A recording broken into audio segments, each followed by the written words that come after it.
7 सालों बाद उनको लगा कि कांग्रेस पार्टी संकट में है। उस समय ऐसा लग रहा था कि एक और बार चुनाव आ रहा है, भाजपा उभर सकती है, कांग्रेस पार्टी टूटने वाली थी। तमाम नेता आ रहे थे उनके पास कि राजनीति में आइए, राजनीति में आइए। उनकी बेटी थी, बहुत कष्ट देखा था उनका।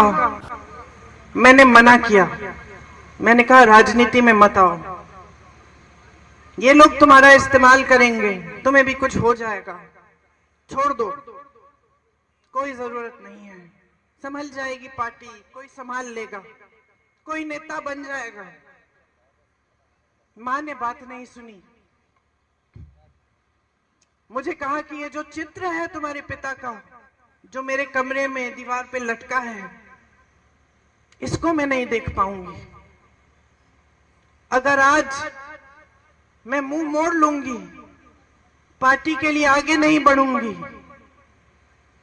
तो मैं इनको क्या जवाब दूंगी, मैं अपने आप को क्या जवाब दूंगी।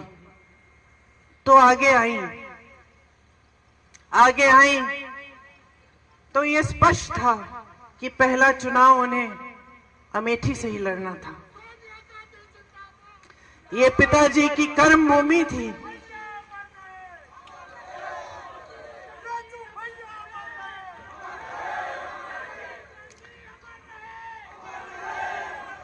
सच बताओ तो जब ये तय हुआ कि वो चुनाव लड़ेंगी अमेठी से, तो एक शाम को उन्होंने मुझसे कहा, प्रियंका कैसे करूंगी, मैं तो कभी चुनाव लड़ी नहीं हूं।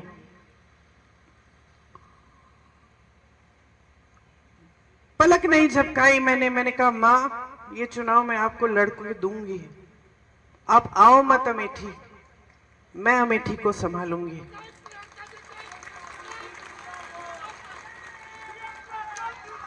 और मैं आपको बताऊं मैंने ये क्यों कहा, क्योंकि मैंने आपको बताया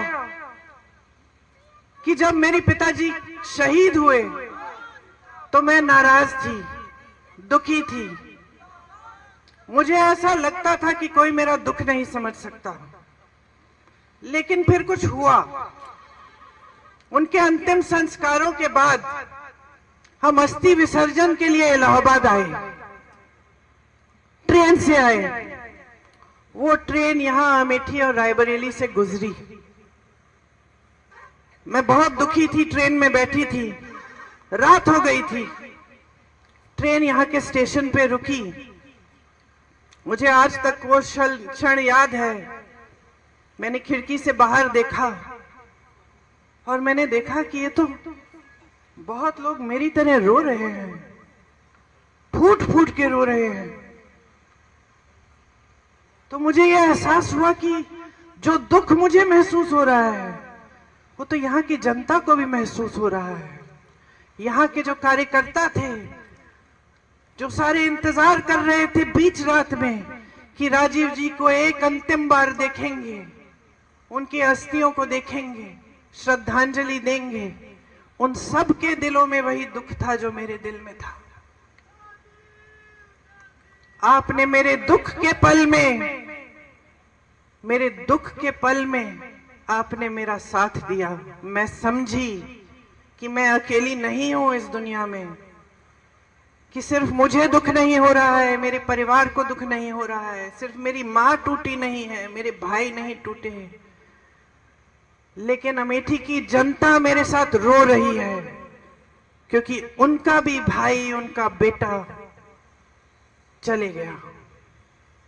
इसीलिए जब मां ने कहा कि अमेठी से चुनाव लड़ेंगी, तो बगैर हिचकिचाए मैंने कहा मैं लड़वाऊंगी, क्योंकि मैं जानती थी कि जब मैं यहाँ चुनाव लड़वाने आऊंगी तो मैं अपने परिवार के बीच आऊंगी।